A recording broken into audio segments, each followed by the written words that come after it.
Hello, আসসালামু আলাইকুম। ওয়ালাইকুম আসসালাম। কণা কেমন আছেন? জি গুরু, ভালো। আপনি ভালো আছেন? আমি খুব ভালো আছি। এক তো বছর শেষ হতে চলছে, আর শেষ আয়োজনের আগের আয়োজনটা অর্থাৎ আগামী বৃহস্পতিবার তো বছরের আমাদের শেষ আয়োজন হবে, মানে ২০১৮ সালের। ঠিক তার আগের জি গুরু। বৃহস্পতিবার যেহেতু এখন চলছে, আজকের আয়োজনটাকে একটু ভিন্নভাবে এ কারণে উপস্থাপন করেছি। আপনাদের কেমন লাগছে? মানে প্রতিদিন তো একরকম ভাবে হ্যাঁ শুনে গুরু, থাকেন। হ্যাঁ হ্যাঁ, সবসময় ভালো লাগে। আর এখন তো আরো ভালো লাগতেছে, সবার রিকোয়েস্টের গানগুলো প্লে হচ্ছে। হ্যাঁ, সত্যিই খুব ভালো লাগতেছে। ওকে। কণা, আপনার ভালোবাসা নিয়ে কি বলতে চান শুনি। কারণ এই সুযোগটা গুরু, কিন্তু আসলে সবসময় পাবেন না, কারণ টেলিফোনে আসলে সবসময় হয়ে ওঠে না এই সুযোগটা। হ্যাঁ গুরু, আমি সত্যি আজকে খুব খুব খুশি। আমি একটা প্রবলেমের কথা জি, শেয়ার করতে বলুন চাচ্ছি। বলুন। যে আমি একটা ছেলেকে ভালোবাসতাম। আচ্ছা। প্রায় তার সাথে 7 ইয়ার্স চেনা জানা হুম। রিলেশন, 2 বছর ছিল। আচ্ছা। তো আমি জানতাম না সে যে হিন্দু ছিল হুম। বা তার ফ্যামিলি ব্যাকগ্রাউন্ড সম্পর্কে। তো সে অনেক কিছু বলছে যে হুম। তার মা নেই, ভাই নেই বা এক্সেট্রা এক্সেট্রা অনেক কিছু বলছে। সেগুলো হচ্ছে ফেক ছিল। কিন্তু তারপরেও মাঝে এর মধ্যেও সে অনেক কিছু বলছে যেটা মানে ভুল। কিন্তু মানে তার যেমন সে তার বাবার ছবি দিছে বা হুম। অনেক কিছু দেখাইছে, হুম। সেটা ঠিক ছিল। কিন্তু নামগুলো বা ফেক ছিল। আদার্স যে সাইট গুলো ছিল সেগুলো ফেক ছিল। হুম। তো তারপরে যখন আমি তাকে বললাম হুম। যে এগুলো কেন করছো, হুম। তখন সে বলে যে আমি তোমাকে ভালোবাসি, যার কারণে আমি এটা করতে বাধ্য হয়েছি। মানে ভালোবেসে কেন ফেক বলতে বাধ্য হয়েছে? মানে সত্য কথা বললে কি কারণ আপনি তাকে ভালোবাসতেন না, এরকম কিছু? হ্যাঁ, এরকম কিছু। তো তার পরবর্তীতেও আমি তাকে বলছি, মানে আমার ফ্যামিলিতে হুম। হুম। আমাকে বিয়ের জন্য চাপ দিচ্ছিল। হুম। তো তখন আমি তাকে আনছি, তাকে বললাম যে আমি কি করব। হুম। পরে সে বললো যে আমি যাবো, কোনো সমস্যা নেই। হুম। তো সে আসলো, কিন্তু সেখানেও সে মিথ্যা কথা বললো যে তার বাবার বা তাদের অ্যাড্রেস যেগুলো ছিল। তো তারপর থেকে আমার একটু খটকা লাগলো। হুম। তো তখন থেকে আস্তে আস্তে আমি সরে যেতে যাচ্ছি। হুম। তো যখন তাকে আমি বলতেছি যে দেখো, আমার দ্বারা এগুলো সম্ভব না, তুমি যদি মুসলমান হতে পারো হুম। বা আমার তো কিছু দরকার নেই। হুম। তো যদি তুমি এরকম হতে পারো তাহলে আমি থাকবো। সে হুম। আমার বারবার বলতেছে হ্যাঁ, আমি তুমি যেরকম চাও আমি সেরকম হব বা হুম। এরকম হুম। হয়ে করব। হুম। সে আবার গুরু একটু অ্যাডিক্টেড ছিল। আচ্ছা। তো যখন আমি তাকে এইসব জিনিস ছাড়ার কথা বললাম, সে বারবারই কসম দিচ্ছিল যে হ্যাঁ, আমি তোমার কসম করে বলতেছি আমি ছেড়ে দিব, আমি আমার মরা মায়ের কসম দিচ্ছি, হুম। এই সেই হাবিজাবি এগুলো বলে অনেকদিন ইয়ে করছে। তো মাঝে কিছুদিন বন্ধ ছিল, তার পরবর্তীতে আবার সে অ্যাডিক্টেড হয়ে যায়। তো তার পরবর্তীতে আমি যখন তাকে বললাম যে তুমি কি বিয়ে করবা নাকি, আমার ফ্যামিলি থেকে তো চাপ দিচ্ছে, হুম। তো আমি কি করব। হুম। তো তখন সে বললো যে হ্যাঁ, আমি তো তোমাকে রাজি, আমি তোমাকে ছাড়তে চাই না, কিন্তু এখন দেখো মানে এই প্রবলেম সে নিজে থেকেই আমাকে বলছে যে হ্যাঁ, আমি তখন বিয়ে করব হুম। বা কিছুদিন পরে বিয়ে করব। হুম। এখন সময় হচ্ছে না বা টাকা পয়সাও নেই, হুম। কিছুদিন পরে করব। হুম। তো ওর ফ্রেন্ডদেরকেও এই কথাগুলোই বলছে। প্লাস হচ্ছে আমার ফ্রেন্ডদের কাছেও বলতেছে যে ওরা আমি অনেক ভালোবাসি, হুম। এই সে আমি ওকে হারাতে হুম। চাচ্ছি না। কিন্তু ওরকম আমি কোনো কিছুই দেখি নাই যে ও আসলে কোনো কিছু করতেছে, বরঞ্চ আচ্ছা। আমাকে দিনের পর দিন ঘুরাচ্ছে। তারপরে যখন ওর সাথে আমি যোগাযোগটা মোটামুটি বন্ধ করে দিচ্ছি আমার ফ্যামিলি থেকে, যখন হুম। ছেলে দেখতেছে, হুম। তারপরে ও আমাকে অন্যান্য ফ্রেন্ড, ওর ফ্রেন্ডের ফোন দিচ্ছে, হুম। হুম। কথা বলার চেষ্টা করতেছে। বা আমি ওরা যখন পরে একদিন বললো, ওর ফ্রেন্ডে নিয়ে আসলো যে দেখ দোস্ত, ও তো এরকম করতেছে, এত তাড়াহুড়োর মধ্যে তো করলে হয় না, হুম। আর আমিও ওরকম ভাবে প্রস্তুত না। তো পরে আমি বললাম যে সেটা তুমি নিজে থেকে বললেই পারতা, বা যদি তোমার কোনো প্রবলেম থাকে তুমি বলো, হুম। আমি সেটা বুঝে নিব। হুম। হুম। হুম। তো সে আমাকে সরাসরিও কোনো কথা বলতেছে না, আবার আমাকে ছাড়তেছেও না। আচ্ছা। আমাকে ফোন দিচ্ছে, আমার সাথে সে যোগাযোগ হুম। রাখবে। এখনো এই অবস্থায় আছেন? হ্যাঁ। আচ্ছা। তো না, হুম। এখন আমি তার সাথে মোটামুটি তার কল বা হুম। কোনো ধরনের হুম। যোগাযোগই আমি রাখতেছি না। হুম। কিন্তু সে কন্টিনিউয়াসলি আমাকে ফোন দিয়ে যাচ্ছে। হুম। সে একটা কথা বলতেছে যে বিয়ে তো হচ্ছে না, বিয়ে হওয়ার আগ পর্যন্ত তুমি আমার সাথে কথা বলো। আচ্ছা। হুম। এখন তো আপনি আমি হ্যাঁ, বলেন। হ্যাঁ, তো এখন আমি বুঝতেছি না আসলে কি করা উচিত। আচ্ছা, কারণ প্রথমত আমি আপনি তার কি কাছ করেন? থেকে মানে আপনি কোনো কি লেখাপড়া রেসপন্স। করছেন? হ্যাঁ, কিসে পড়ছেন? মানে কোথায় পড়ছেন? কোথায় পড়ছেন আমি বলার দরকার নেই, কিসে পড়ছেন? আমি অনার্স সেকেন্ড ইয়ার বা ফাইনাল দিয়েছি, ফাইনাল আচ্ছা। চলতেছে। আচ্ছা কণা, বিষয়টি হচ্ছে আপনার সাথে 7 বছর সম্পর্ক মানে পরিচয় ছিল, তারপরে 2 বছর সম্পর্ক। হ্যাঁ। আচ্ছা 7 বছরে কি আপনি কখনোই তার আসল পরিচয় মানে তার ধর্ম, তার বাবা মা এগুলো নিয়ে জানার কখনোই কোনো আগ্রহ কিংবা সিচুয়েশন হয়নি? হ্যাঁ, জানার জানার আগ্রহ করেছি। আমি যখন তার সবকিছু আমি তার দোকান চিনতাম, ওর একটা গোল্ডের দোকান ছিল, তো ওইখানে আমি যখন গেছি বা আমার ফ্রেন্ডরা গেছে, আমার ফ্রেন্ডরা কেউই মোটামুটি ওকে ধরতে পারেনি, বরঞ্চ ওর যতগুলো ফ্রেন্ড ছিল সবাইকে বলা ছিল যাতে কোনা কখনো ও জানতে না পারে যে আসলে আমার পরিচয়টা কি। আচ্ছা আমি বুঝতে পেরেছি। এখন কণা আমি বলি, বিষয়টা হচ্ছে যে আমাদের দৈনন্দিন জীবনে আমরা যতটা গুছিয়ে এখানে সমাধান দেবার চেষ্টা করি কিংবা কথাগুলো বলছি, আমাদের ব্যক্তিগত জীবনে বিষয়গুলো হয়তো অনেক সময় গুছিয়ে হয় না। আমি এটা মানি যে অনেক ক্ষেত্রে অনেক ছেলে কিংবা অনেক মেয়ে তার ভালোবাসার মানুষকে হারানোর ভয়ে বিভিন্ন সময় বিভিন্ন মিথ্যার প্রশ্রয় নেয়, এটা খুব স্বাভাবিক, অনেকেই নেয়, কিন্তু সবকিছুর একটা লিমিট থাকে, একটা সীমা থাকে। আপনার ক্ষেত্রে যেটা হয়েছে সেটা সীমা অতিক্রম হয়ে গেছে। অনেক ক্ষেত্রে যেটা হয় যে আমরা অনেক ছোটোখাটো গোপনীয়তা রক্ষার জন্য বন্ধু বান্ধবদের সহযোগিতা নিয়ে যে দোস্ত তুই কিন্তু এটা বলবি না কখনো যে আমি এটা ছিলাম কিংবা আমি এটা করেছিলাম, কিন্তু এখানে যে বিষয়টি সেটি হচ্ছে পুরো ধর্মটাকে সে ধামাচাপা দিয়ে রেখেছে। ধর্ম কিন্তু শুধু ধর্ম নেই, এটি অনেক বিশাল একটা ব্যাপার। আমাদের সামাজিকতা, আমাদের পারিবারিক, আমাদের অবস্থানগত, আমাদের পরিবেশগত সব কিছুই কিন্তু বহিঃপ্রকাশ হয় আমাদের ধর্ম দিয়ে, যার যার ধর্ম দিয়ে যে যেভাবে প্রকাশ করে। কিন্তু সেখানে সে বিষয়টিকে গোপন রেখেছে, তার মানে কিন্তু এখানে বুঝতে হবে যে অবশ্যই শুরু থেকেই তার ভেতরে কিছু না কিছু খেল ছিল, কিছু না কিছু একটা পরিকল্পনা ছিল যে আমি মানে কেমন জানি যে জিনিসটা আমার কাছে ভালো মনে হচ্ছে না। পরবর্তীতে হ্যাঁ বলুন বলুন আপনি বলুন কি বলতে চাচ্ছেন। তো আমি যখন ওকে মানে আমি যখন এই প্রুফগুলো মানে ওর ফ্রেন্ড সার্কেল একদিন ভুলবশত আমার সামনে ওর বাবার রিয়েল নেমটা বলে ফেলেছিল, তো তখন থেকেই আমি আসলে ওর খোঁজ খবর নেওয়া বুঝতে পেরেছেন। আমি এখন যেটা বলতে চাই যে এক কথায়, কারণ আমাদের অনেকের সাথে তো কথা বলতে হবে কনা, বিষয়টি হচ্ছে যে আপনি যে সিদ্ধান্তটি নিয়েছেন অবশ্যই আপনি উপযুক্ত সিদ্ধান্ত নিয়েছেন। কারণ এমন যদি হতো যে প্রথমবার গোপন করার পর এবং সে যখন সেটা ধরা খেয়ে গেল তখন থেকে এখন পর্যন্ত যদি সে আপনার কাছে একদম পরিষ্কার থাকতো এবং সে যদি বোঝাতে সক্ষম হতো যে শুরুর দিকে যে গোপনীয়তাটা আমি করেছি সেটা নিতান্তই ভয়ে, মানে তোমাকে হারানোর ভয়ে আমি করেছি, কিন্তু আমার ভালোবাসাতে আসলে কোনো খুঁত নেই, কোনো খাদ নেই, তাহলে হয়তো আমি আপনাকে বলতাম যে বাকিটা আসলে আলোচনার বিষয়। তার কারণ হচ্ছে কণা, এটা অস্বীকার করা যাবে না, আমরা যে কোনো সিদ্ধান্ত নিয়ে ফেলি কিন্তু নেবার পরে যে দুর্ঘটনাগুলো ঘটে পারিবারিকভাবে সেগুলো কিন্তু অনেক বড় একটা প্রতিফলন ফেলায় আমাদের জীবনে। যেহেতু ছেলেটির ধর্ম আলাদা, আপনার ধর্ম আলাদা, এখানে অনেক কিছু কিন্তু বোঝাপড়ার বিষয় আছে, শুধু এখন না ভবিষ্যতেও কিন্তু অনেক কিছু সম্মুখীন হতে হবে। আপনাদের সন্তান যখন হবে, আপনাদের বিভিন্ন সম্পর্কের যখন সম্মুখীন হতে হবে, অনেক ধরনের ঝামেলার সম্মুখীন হতে হবে। সেই বিষয়গুলো আলোচনা তখনই আসতো যদি আপনি আজকে আমাকে বলতেন যে গুরু, আমি প্রথমে বুঝতে পেরেছি যে ও মিথ্যা কথা বলেছে, কিন্তু আমি এখন 100% বিশ্বাস করি যে সে ভালোবাসে আমাকে এবং প্রচন্ড ভালোবাসে। কিন্তু আপনি নিজেই বুঝতে পারছেন যে তার ভালোবাসার ভেতরে শুধু ছলনা। যেই ছেলে ভালোবাসাতে এত ছলনা করে কিংবা যেই মেয়ে এত ছলনা করে, আসলে তাকে কি ভালোবাসা যায়? তাকে তো ভালোবাসা যায় না। হ্যাঁ, তা আমার মনে হয় যে সিদ্ধান্ত আপনি নিয়েছেন একদম উপযুক্ত সিদ্ধান্ত নিয়েছেন। আপনি সম্পূর্ণভাবে তার থেকে বিচ্ছিন্ন হয়ে যান।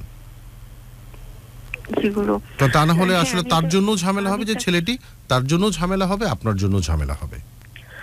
হ্যাঁ, আমি তাকে বলছি যে এটা সম্ভব না আর এগুলো আমি মানতে পারবো না। সে বারবারই একটা কথা বলে যে ধর্মটা আমার কাছে কোনো ফ্যাক্ট না। তো তখন আমি বললাম যে ধর্মটা যেহেতু ফ্যাক্ট না, তো তুমি ট্রান্সফার অন্য ধর্মে ট্রান্সফার হলেও তো কোনো সমস্যা নেই। আর যেহেতু হচ্ছে আমি পারবো না অন্য ধর্মে যেতে, তুমি যদি পারো তাহলে আমি আসি, আর যদি না পারো তাহলে আমি নেই। এটা জাস্ট সরাসরি বলে দিবা। সে বরাবরই একটা কথাই বলছে যে আমার কোনো সমস্যা নেই, আমি কিন্তু সে কোনো সমাধানও করছে না। না কখনো, মানে প্রায় 1 বছর হয়ে গেছে এই ডিসেম্বরে, বাট সে এখনো এরকম ভাবে। আপনি ছেড়ে দিন, আর এটা নিয়ে কোনো আলোচনা নেই কোনা, এখানে শেষ, আর কোনো আলোচনা নেই। কারণ আপনি নিজেই বুঝতে পারছেন যে আসলে কি হতে যাচ্ছে।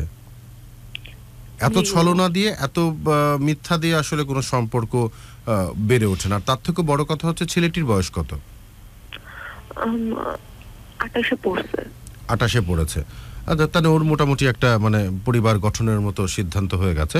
কিন্তু আমি বলবো যে এখানে অনেকগুলো বিষয়ের ভেতরে অনেক খাদ আছে। প্রথম পরিচয়টা খাদ আছে, কারণ 7 বছর সম্পর্ক করার পরও যে ছেলে তার গোপনীয়তা রক্ষা করতে পারে কিংবা এই ধরনের ঘটনা রক্ষা করতে পারে এত দিন ধরে, তাহলে বলতে হবে যে সে অনেক পাকা খেলোয়াড়।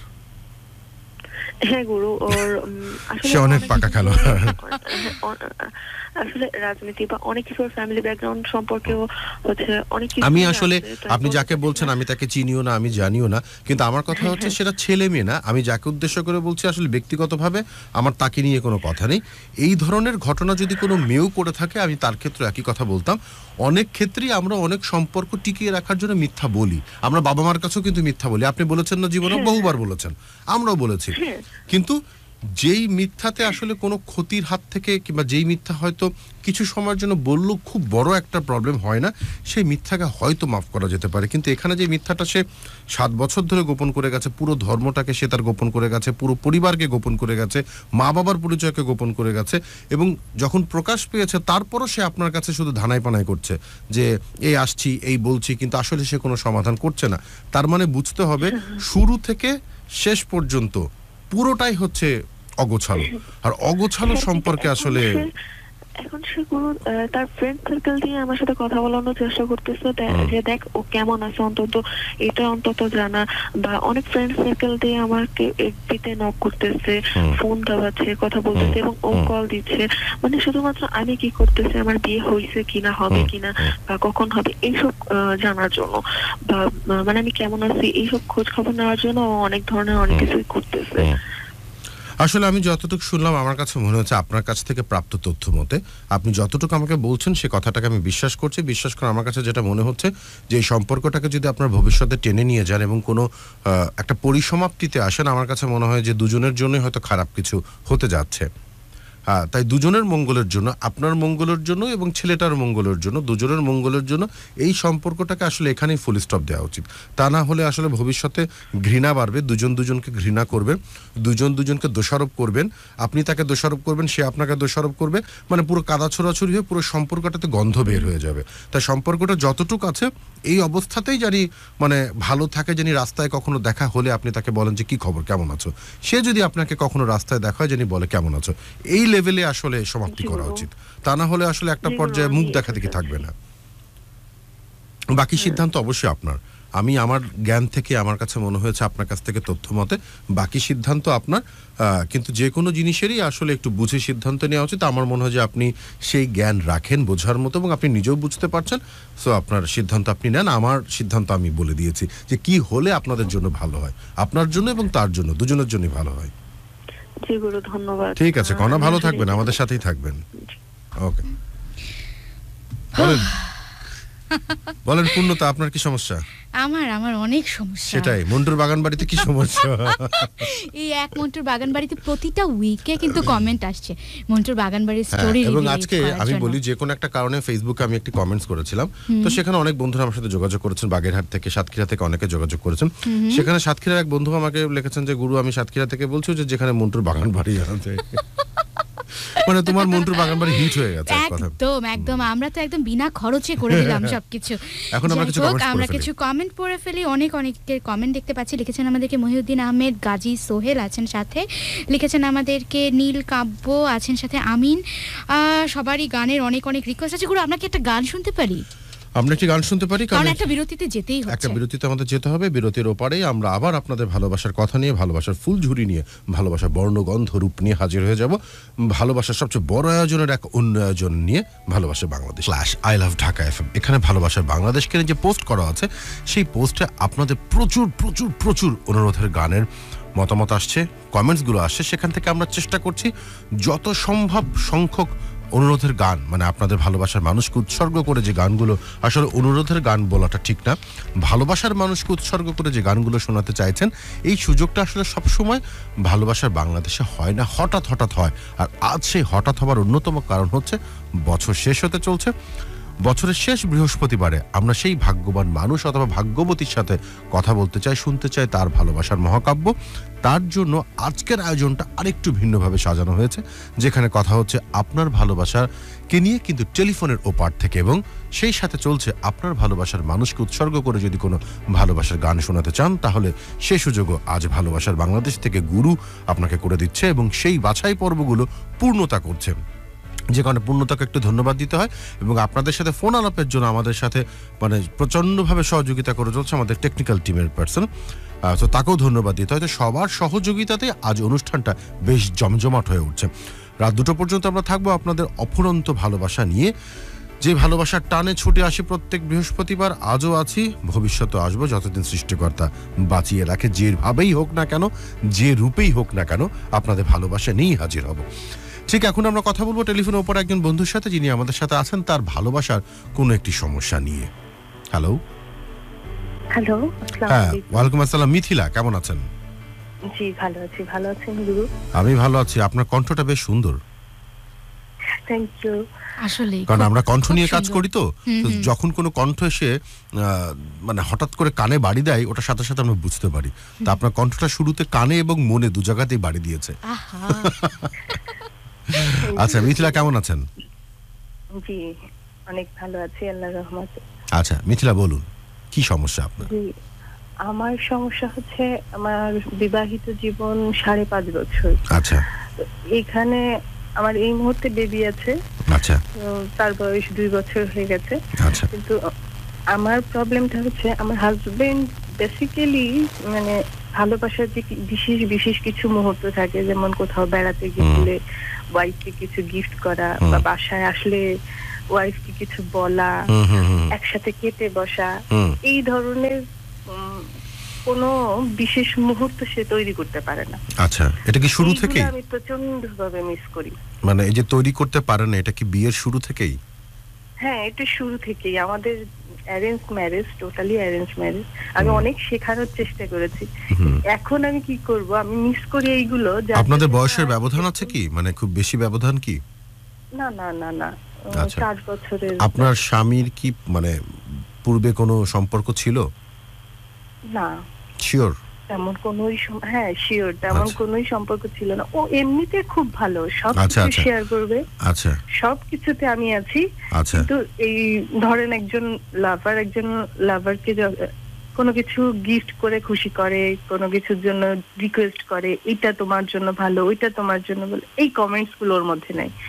আমি খাচ্ছি, যাচ্ছি, ঘুমাচ্ছি, যাচ্ছি, আসতেছি, এইটা হচ্ছে তার মধ্যে। মানে একদম দৈনন্দিন জীবন, মানে ব্যতিক্রম কিছু নেই দৈনন্দিন জীবনের বাইরে। ভালোবাসা আছে কিন্তু খুব সরল পথে, ব্যতিক্রমী কিছু নেই। আচ্ছা, আপনি বলেছেন এগুলো কখনো তার সাথে ভাগাভাগি করেছেন যে আমি এগুলো চাই তোমার কাছ থেকে? অনেকবার শুধু আমি না, ইভেন আমার মা আমার বন্ধুর মতো, তার সামনে রেখেও তাকে বোঝানোর চেষ্টা করেছি। সে বলে যে আমি এরকমই, আমি কি করব, আমি কি করব এটা জানতে চাচ্ছি। আমি কি করব এখন, এটা আমিও জানতে চাচ্ছি।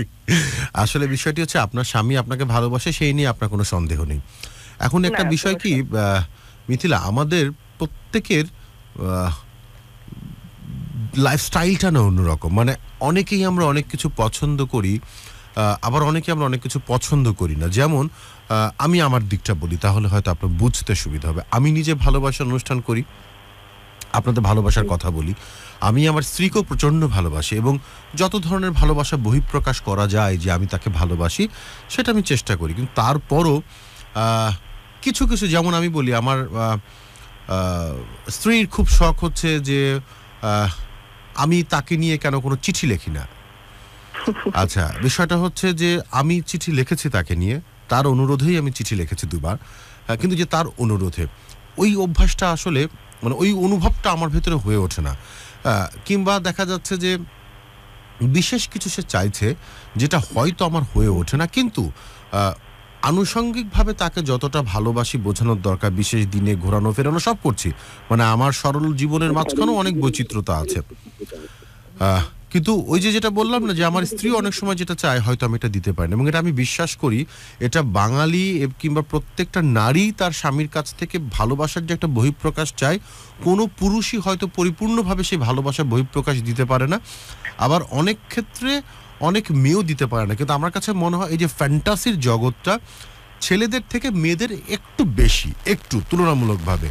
মানে আমরা ছেলেরা হয়তো ওইভাবে কখনো মানে চেয়েও চাই না যে আমরা কি চাই, অফিস থেকে আসবো তুমি আমার জন্য খুব একটা চমকপ্রদ রান্না করে রাখবে, কিংবা গুরু এখানে একটা কথা আছে, আমি তার জন্য সব পদের মনে করেন যেটা তার জন্য ভালো লাগে আমি দেখেছি, চেষ্টা করি সবটা করার।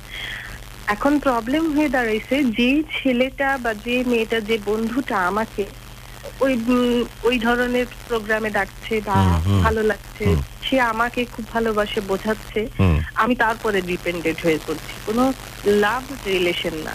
আমি করেন যে তুমি ভালো আছো, এই SMS সারাদিনের মধ্যে তার কাছ থেকে পাওয়া যায় না।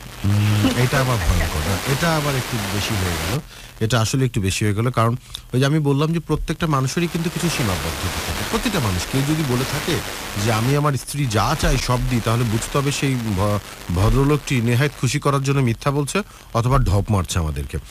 কোনো মানুষই কোনো মানুষকে পরিপূর্ণভাবে তৃপ্ত করতে পারে না, এবং এটা স্বাভাবিক।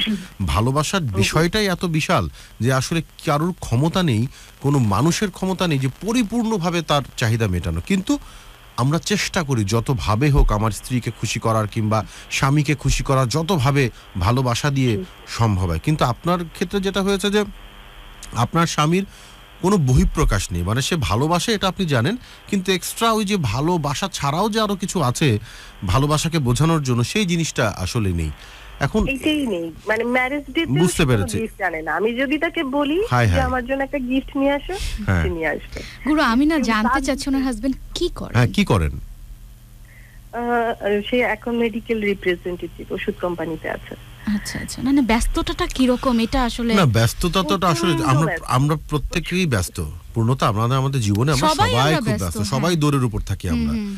এই দৌড়ের মাঝখানেও কিন্তু আসলে আমরা চেষ্টা করি যে আমরা আমাদের যাদের জন্য দৌড়, আসলে কেন দৌড়াচ্ছে জীবনে, আমার সংসারের জন্য, সংসার বলতে কাকে বোঝায়, আমার স্ত্রী, আমার বাচ্চা কাচ্চা, তাদের জন্যই তো সবকিছু করা। তো আলটিমেটলি তাদেরকে যদি আমি খুশি করতে না পারি, তাদেরকে যদি আমি ভালোবাসি এটা বোঝাতে না পারি, কিন্তু দৌড়ালাম, কিন্তু দিন শেষে আসলে আমার পাশে কাউকে পেলাম না। সেটাই সেটাই। তো এখন মিথিলা, আপনার কি এরকম কখনো মনে হয় যে আপনি খুব একা? খুব একা, অনেক সময় মনে হয়, বিশেষ বিশেষ দিনগুলোতে আমার আমি ভয় পাচ্ছি কি আসলে জানেন, মানে এই বিষয়গুলো এক ধরনের ভাইরাস।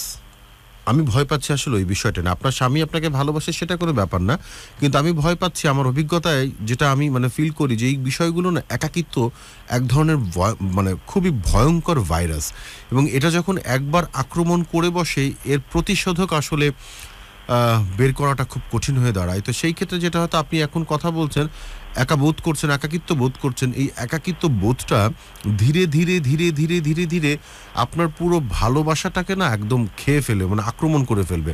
তখন আসলে কি হবে, আমি ওই বিষয়টা আসলে ভেবে আমি একটু মানে ভয় পাচ্ছি যে আপনার স্বামী বুঝতেই পারলো না যে আসলে তার ভালোবাসার বহিঃপ্রকাশের অভাবে তাদের ভালোবাসাতে যে ভাইরাস আক্রমণ করে পুরো ভালোবাসাটাই যে খেয়ে ফেলেছে, এটা বুঝতে পারলো না। আবার আপনি বলছেন, আপনার মাও বলছে, কিন্তু তাতেও সে আসলে বুঝতে পারছে না।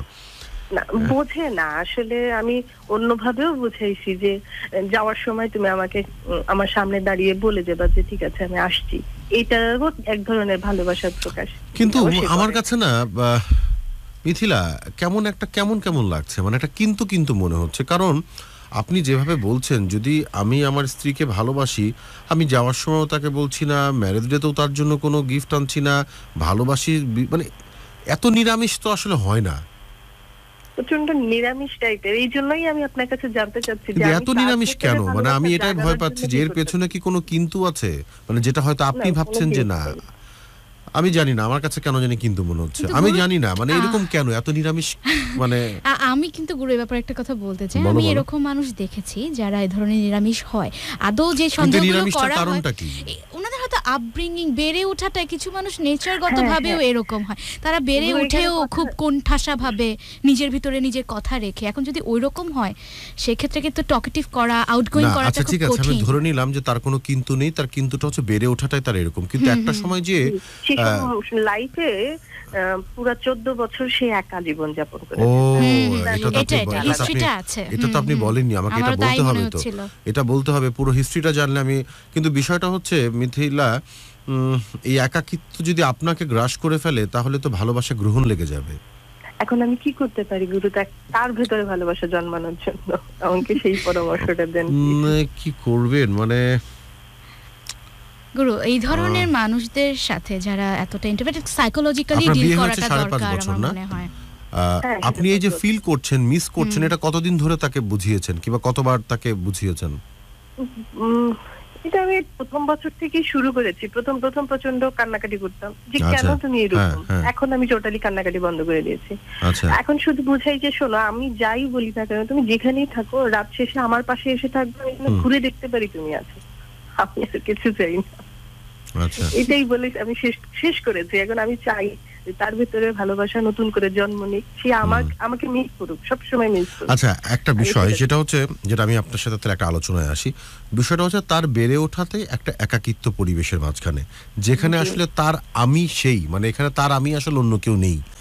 তো ওই জায়গাটা আসলে তৈরি করা কিন্তু খুব কঠিন কাজ, কারণ যে মানুষটি বেড়ে উঠেছে একদম নিজের মাঝখানে নিজে, সেই মানুষটি নিজেকে আরেকজনের সাথে ভাগাভাগি করাটাও খুব কঠিন একটি বিষয়। এই ক্ষেত্রে আপনাকে অনেক গুরুত্বপূর্ণ ভূমিকা রাখতে হবে, আপনাকে অনেক সারপ্রাইজ ক্রিয়েট করতে হবে।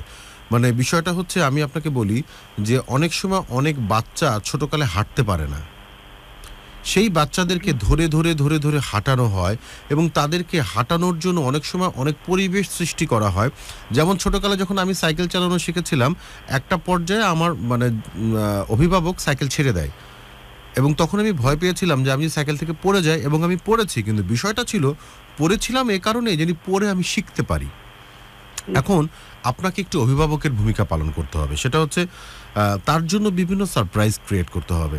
লাইক সে অফিস থেকে আসার পর একটা ক্যান্ডেল লাইট ডিনার বাড়ির ভেতরেই আপনি তৈরি করেন, অথবা তাকে আপনি বলেন যে আজকে চলো আমরা ক্যান্ডেল লাইট ডিনারে যাই, কিংবা বিশেষ কোনো দিনে আপনি তাকে নিয়ে একটু মুভি দেখতে যান, আপনি তাকে নিয়ে ঘুরতে যান। তাহলে হবে কি, প্রথম দিকে দেখা যাবে সে বিষয়গুলোকে সহজভাবে নিতে পারবে না, তার ভালো লাগবে না, সে আপনাকে বলবে না ভালো লাগছে না, সারাদিন অফিস করেছি, আজকে আমাকে একটু রেস্ট নিতে দাও। বেসিক্যালি তার লাগেও না। আচ্ছা, আমি অনেকবার তাকে নিয়ে খেতে গেছি, হ্যাঁ ঠিক আছে যাচ্ছি, খাও, কোনো সমস্যা নেই, খেতে চলে আসো। ওখানে যে দুইটা কথা বলে মানুষ, আজকের দিনটার জন্য এরকম না এরকম, কোনো সমস্যা নেই, তোমার যেটা ভালো লাগে তুমি বলে যাচ্ছ, আমি শুনছি, ওই পর্যন্তই। না, এটা তো আসলে বিষয়টা হচ্ছে কি মিথিলা, আপনি হেসে হেসে বলছেন, তো 2টা বছর পরে আপনি হাসবেন না, জীবন এটাই, আপনি 2 বছর পরে আপনি হাসবেন না। আমি সারা জীবন এইভাবে হাসতে চাই, মানে এটাই বাস্তবতা। আপনি একটা সময় টায়ার্ড হয়ে যাবেন, বোর ফিল করবেন, এবং বোর ফিল করেন বিধায় কিন্তু আপনি ফোন দিয়েছেন, এটা আপনি নিজেকে বুঝতে পারছেন। তো এই জিনিসটা একটা সময় আপনাকে গ্রাস করে ফেলতে পারে, সেটাই আমার ভয়। এখন এই আপনার মানে স্বামী, এই ভদ্রলোকটি কিভাবে বুঝবে, আমি আসলে এটা তো বুঝাতে পারছি না, কারণ আমি যা বলছি আপনি সেটাই বলছেন যে আমি এটা ট্রাই করেছি, ওটা ট্রাই করেছি, এটা ট্রাই করেছি, ওটা ট্রাই করেছি। 5 বছর ধরে ট্রাই করছি, একটা দুইটা দিন না, আমি এমনকি অনেকগুলা বেলুন এনে প্রতিদিন একটা করে দিতাম, তুমি আমার জন্য বেলুন নিয়ে এসো। তাহলে আর কি করবেন ভাই, আমি আসলে আমি নিজেই বাকরুদ্ধ। মানে আপনি এত কিছু ট্রাই করার পর আমি আসলে কিভাবে করব, কারণ যেটা হচ্ছে যে আপনি এত কিছু চেষ্টা করেছেন যেগুলো আমি বলতাম, আমি বলার আগে আপনি সবকিছু করে ফেলেছেন, তারপরও আপনি বলছেন যে তার কোনো অনুভূতি নেই, তার কোনো ফিলিংসই নেই, সে যায় খায় চলে আসে। মানে হ্যাঁ, যখন সে সময় ফ্রি টাইমটা পায়। আচ্ছা, তার কোনো বন্ধু বান্ধবের সাথে আপনার পরিচয় আছে? তার কোনো বন্ধু বান্ধবের সাথে আপনার পরিচয় আছে? এই খুলনা এরিয়ার মধ্যে তার কোনো বন্ধু বান্ধব নেই। তাহলে কোন এরিয়ায় আছে? বাসায় থাকে, মানে যেখানেই থাকুক না। তার কোনো বন্ধু বান্ধব আপাতত, মানে তার কোনো বন্ধুকে, তার কোনো কলিগকে, তার কারোর সাথে আপনার কোনো পরিচয় আছে? কারোর সাথে সময় দেয় না, যদি পরিচয় আছে কিন্তু কারোর সাথে সময় দেয় না। তো অদ্ভুত প্রকৃতির ফ্রি টাইম পাইলে তার মেয়ে আছে আর আমি আছি, বাসায় এসে বসে থাকবে, তার সামনে বসে থাকো, চুপচাপ বসে থাকো। মানে বাসায় এসে কি করে, মানে তার কাজটা কি হয়? এই মেয়ের সাথে খেলাধুলা করে, আমি যদি সামনে বসে থাকি কোনো কথা বলবে না, যদি কখনো মনে হয় যে আমি খোঁচা দিলে হয়তো একটু হাসলো, বাস ওই পর্যন্ত, আর না। খাও, সকালে ওঠো, ঘুমাও, আমার রেগুলার রুটিন হয়ে গেছে। আমি আসলে বিষয়টা আমি বললাম যে সেটাও ছেড়ে দিয়েছি এই জন্য। আমি আসলে কি বলবো, মানে আমি তো আসলে নিজে কোনো বাক্য খুঁজে পাচ্ছি না। গুরু, আমি একটা কমেন্ট পেয়েছি এই রিলেটেড গল্পটা শুনতে শুনতে। একজন লিখেছেন, মোহাম্মদ মাসুম বিল্লাহ লিখেছেন, আমার এক স্যারও মিথিলা আপুর স্বামীর মতো। উনি বিয়ের দিনও প্রাইভেট কোচিং করানো বন্ধ করেননি, স্টিল কোচিং আর প্রাইভেট পড়িয়েছেন বিয়ের দিনও। ওনার কাছে ছাত্রছাত্রীরাই সব। উনিও ঠিক একই রকম ব্যবহার ওনার ওয়াইফের সাথে করেন এবং উনি ওনার কাজ নিয়ে বেশি ব্যস্ত থাকেন। দেখো, কাজ নিয়ে আমরা সবাই ব্যস্ত, কাজ নিয়ে কিন্তু আমিও ব্যস্ত, তুমিও ব্যস্ত, প্রত্যেকটা মানুষই আমরা কাজ নিয়ে ব্যস্ত। কারণ কাজ করি বিধায় হয়তো আমরা আমাদের ভালোবাসার মানুষের সাথে সময়টা ভালোভাবে কাটাতে পারি। কিন্তু বিষয়টা যে কাজেরও তো একটি সীমাবদ্ধতা আছে, কাজেরও তো একটি পরিবেশ আছে। 24 ঘন্টা কাজ করলে সে মানুষ তো মানুষ না, রোবট। সেটাই তো, আর রোবটের তো প্রাণ থাকতে পারে না। তো আমাদের তো প্রাণ আছে বিধায় আমরা মানুষ। তো আমি মানুষ, কিন্তু আমি যদি সেখান থেকে নিজেকে সরিয়ে এনে রোবটের খাতায় নাম দিয়ে দিই, মিথিলা যেভাবে বলছে তার স্বামী তো আলটিমেটলি একটা রোবট হয়ে গেছে। উনি কিছু একটা বলছেন না। একটা কথা আমি বলতে চাই যে আজকে আমি তাকে, তার বাবাকে ভালোবাসি সে, আমি জানি, কিন্তু তার বাবার সাথে যে 2 ঘন্টা বসে কথা বলবে, তার বয়স 106, তার পাশে যে বসে কথা বলবে, সেই ভালোবাসাটা তার কাছে নাই। আমি ঠেলে তাকে পাঠিয়েছি খুলনা থেকে নড়াইল, যে তুমি যাও, যে তার সাথে আজকে রাতটা তার পাশে ঘুমাও, তার সাথে কথা বলো, দেখবা যে সে সুস্থ ফিল করবে, তোমাকে ভালোবাসে বলে বারবার যেতে বলছে। সে বলে আমি 2 ঘন্টার জন্য যাব, চলে আসবো, কালকে যাব, কালকে চলে আসবো। আমি না, আজকেই যেতে হবে। সে আমার পাশে এই মুহূর্তে নেই বলেই আমি কথা বলছি। না, সেটা আমি বুঝতে পেরেছি। এখন বিষয়টা হচ্ছে, আপনি তো সকল চেষ্টা করেছেন, কিন্তু তারপর আপনি বলছেন যে তার ভিতর আসলে ফিলিংস গুলো নেই, সে মেয়ের সাথে খেলা করছে, আপনি প্রশ্ন করলে উত্তর দিলে দেয়, না দিলে না, এরকম। কিন্তু সে আপনাকে ভালোবাসে, এতটুকু বুঝতে পারছেন, ভালোবাসে। কিন্তু আসলে আমি কি বলবো, আমি আসলে তার কোনো বন্ধুর সাথে পরিচয় থাকলে আমি হয়তো বলতাম যে অনেক সময় হয় যে অভিভাবকরা বললে বোঝে না, স্ত্রী বলে বোঝে না, বাইরের কাউকে দিয়ে যদি বলানো যেত যে তুই তো তোর স্ত্রীর সাথে এমনভাবে করছিস, আমার মনে হয় যে এটা কখনো দূরত্ব আনতে পারে, তাহলে হয়তো সেক্ষেত্রে কোনো একটা কাজ হলেও হতে পারতো, একটা চান্স নিয়ে দেখা যেত। কিন্তু কারোর সাথেও খুব বেশি ভালো মেশে না। এক জায়গায় 5 জন আছে, সবার সাথে আছে, উপরে সবার সাথে সম্পর্ক আছে, কিন্তু নিজের ফ্যামিলি নিয়ে কারোর সাথে কথা বলা, আলোচনা করা, যে আমার মেয়েটা এরকম করে, ওরকম করে, এই কথা বলে, এগুলোর মধ্যে। এখন বিষয়টা হচ্ছে যে আমি এই ক্ষেত্রে কোনো বাক্য খুঁজে পাচ্ছি না যে বাক্যটা দিয়ে আমি আপনাকে বলবো, কারণ আমি যা বলবো আপনি সবই করেছেন, আমি আর কি বলবো, এখানে তো আসলে আমার বলার মতো কিছু নেই। আপনি সকল ট্রাই করার পরে আপনি যদি ছেড়ে দেন আমি কোথায় যাব? না, আমি আসলে কোনো ভাষা খুঁজে পাচ্ছি না যে তাকে কি দিয়ে, তাকে আপনি মুভি দেখিয়েছেন, তাকে ক্যান্ডেল লাইট ডিনারে গিয়েছেন, কিংবা ডিনারে গিয়েছেন, সবকিছু আপনি করেছেন। গুরু, কখনো কি দূরত্বটা তৈরি করা হয়েছে চলে গিয়ে? আরেকটি প্রশ্ন আমি করতে পারছি না গণমাধ্যমের কারণে, যেটা হয়তো করলে আমি অনেক কিছু বুঝতে পারতাম, যেটি গণমাধ্যমের কারণে মানে প্রকাশ্যে করা সম্ভব না। আপনার নাম্বারটা আমার কাছে আছে তো আমাদের কাছে। আমি ব্যক্তিগতভাবে আপনার সাথে কথা বলবো, যেটা হয়তো গণমাধ্যমে সবার সামনে বলা সম্ভব না। আমি খুবই প্লেসড হব, কারণ আমার এই সমাধানটাতে আমি সংসারটাকে ধরে না, কারণ এখানে একটি গুরুত্বপূর্ণ বিষয় আছে যেটা হয়তো আমি বলতে পারছি না, হয়তো আপনিও বুঝতে পারছেন, কিন্তু প্রকাশ্যে সবকিছু বলা সম্ভব না শালীনতা এবং ভদ্রতা রক্ষার ক্ষেত্রে। বাট আপনার নাম্বারটি আমার কাছে আছে, ব্যক্তিগতভাবে আমি আপনার সাথে যোগাযোগ করব। সেই ক্ষেত্রে তখন কথা আমাদের দুজনের মাঝখানে হবে, তখন হয়তো আমি ফ্রিলি আপনাকে আরো কিছু প্রশ্ন করতে পারবো, তো ওইটার উত্তর জানলে আমি আপনাকে অ্যাডভাইস করতে পারবো হয়তো। তো আমার ফোনের অপেক্ষায় থাকবেন, আমি ব্যক্তিগতভাবে আপনার সাথে যোগাযোগ করব। আদারওয়াইজ আসলে আপনাকে আমি যেই বিষয়গুলো নিয়ে বলতাম, প্রত্যেকটি বিষয় আপনি ইতিমধ্যে তার উপর প্রয়োগ করেছেন এবং প্রয়োগ করে ফলাফলটা জিরো। এখন এই কারণে আমাকে আসলে অন্য আরেকটি বিষয় নিয়ে আপনার সাথে কথা বলতে হবে। আপু বললো না দূরত্বের কথা, যে আমি মনে করেছি 3 দিন 4 দিন যদি দূরে থাকি তাহলে হয়তো লাভ নেই, সেটাও করেছেন, সেটাও হয়নি। না, এটা তো হবে না, বরং দেখেছি উল্টোটা বেড়ে গেছে। হ্যাঁ, এই কারণে বলছি যে আমার আসলে অন্য একটা বিষয়ে আপনার সাথে কথা বলতে হবে, যেটি আমি ব্যক্তিগতভাবে আপনার সাথে কথা বলবো, কারণ আপনার যে সমস্যা সেই বিষয়ে যতগুলো আলোচনা করা উচিত করেছে এবং সবই আপনি প্রয়োগ করেছেন, ফলাফল জিরো। আরেকটি বিষয় আছে যে বিষয়টি নিয়ে আমি পরে ব্যক্তিগতভাবে আপনার সাথে কথা বলবো। ভালো থাকবেন মিথিলা, আমি আপনাকে কল করব। না, আপনি ভালো থাকবেন, আমাদের সাথেই থাকবেন, ভালোবাসা বাংলাদেশ শুনতে থাকবেন, এবং পারলে আপনার স্বামীকে একবার শোনায় যদি তাতে কিছু হয়, মানে এটা একটা হতে পারে। কিন্তু আপনি মনে করেন সে বৃহস্পতিবারে বাসায় আসছে, জোর করে যে তুমি এখানটায় বসো, তুমি দয়া করে এই 3টা ঘন্টায় অনুষ্ঠানটা শোনো, যদি হয়, যদি বিশেষ কোনো পর্ব থাকে। সে ঘুম কাতুরে তো সেই খেয়ে দিয়ে ঘুমিয়ে পড়ে। মানে ওইটাই হচ্ছে, যদি পারেন কখনো শোনাতে তাহলে হয়তো সে শুনে যদি বুঝতে পারে হয়তো কিছু বুঝবে যে মিথিলা আসলে আমাকে কি শোনাতে চাইছে। হ্যাঁ, মিথিলা আসলে কি শোনাতে চাইছে আমাকে দিয়ে, ওইটা হয়তো সে বুঝতে পারবে। তারপরে আমি আপনার সাথে তো বললাম যে ব্যক্তিগত আলোচনা করব। ঠিক আছে মিথিলা, ভালো থাকবেন। ওকে, শুভরাত্রি। হ্যাঁ, বিশাল সমস্যা, কিন্তু বিশাল সমস্যা। তুমি দেখো এই ধরনের প্রবলেমগুলো কিন্তু ভয়ঙ্কর আকার ধারণ করতে পারে। আমি তোমাকে বললাম না, ইটস ভাইরাস। হেসে হেসে নিচ্ছেন কারণ উনি অনেকটা লম্বা সময়টাতে অভ্যস্ত হয়ে গেছেন। হেসে নিচ্ছেন কারণ উনি অনেক কষ্টে আছেন, যে কারণে ওনার কষ্টটাকে উনি সবার সামনে তুলে ধরতে চাইছেন না, এবং সবচেয়ে বড় কথা উনি নিজেকেই নিজে বোঝাতে চাইছেন না যে আমি কষ্টে আছি। এই কারণে উনি হাসি দিয়ে ওনার কষ্টটাকে ঢেকে রাখতে চাইছেন। উনি প্রচন্ড একা। এই কারণে দেখো, স্বাভাবিক বিষয়, জীবন সঙ্গীর কাছে মান অভিমান দূরত্ব সবারই থাকে, কিন্তু জীবন সঙ্গী যদি এত ব্যস্ত হয়ে পড়ে যে কথা বলার মতো কোনো সময় নেই, কিংবা সময় থাকলেও সে বোবা, সে কথা বলে না, তাকে খোঁচালে সে কথা বলে, আসলে মানুষটার সাথে তুমি কি করবা? তুমি খেতে গেছো, সে বলছে খাও, আমিও খাচ্ছি। একটা সম্পর্ক তো একটা টু ওয়ে কমিউনিকেশন, টোটালি একটা রোবট হয়ে গেছে। এখন রোবটের সাথে আমি কি করে ভালোবাসি? রোবট তো 24 ঘন্টা কাজ করছে, কিন্তু তার ভিতরে কোনো আবেগ নেই, অনুভূতি নেই। আমি আসলে আমার আপুকে নিয়ে চিন্তা হচ্ছে যে মিথিলা যিনি ফোন কথা বলল, যার সাথে কথা হলো, উনি না এটাতে আরো ডিপ্রেস হয়ে যান। আমি সে কারণে তো বলছি যে আমি নিজেই কিন্তু ভয়, এবং কতদিন কোপ আপ করবেন। মিথিলা বলছে যে আপনি গুরু ভয় পেলে আমি নিজে, কারণ আমি এই সম্পর্কগুলো কিন্তু এটা সমস্যা, এটা খুব গুরুতর সমস্যা। আমি মিথিলা আপনার সাথে কথা বলবো, আমি চেষ্টা করব, দেখা যাক কি হয়। আমার আরেকটি বিষয় জানার দরকার আছে। আচ্ছা, আমরা এখন কিছু কমেন্টস পড়ি। আমরা কমেন্টস পড়ি, প্রচুর কমেন্টসও আছে। লিখেছেন আমাদেরকে রাকিব, গুরু আমি একটা মেয়েকে লাভ করি বাট তার বয়ফ্রেন্ড আছে, এখন আমি কি করব? আপনি যাকে ভালোবাসেন সে আরেকজনকে ভালোবাসে, বিষয়টি সিম্পল।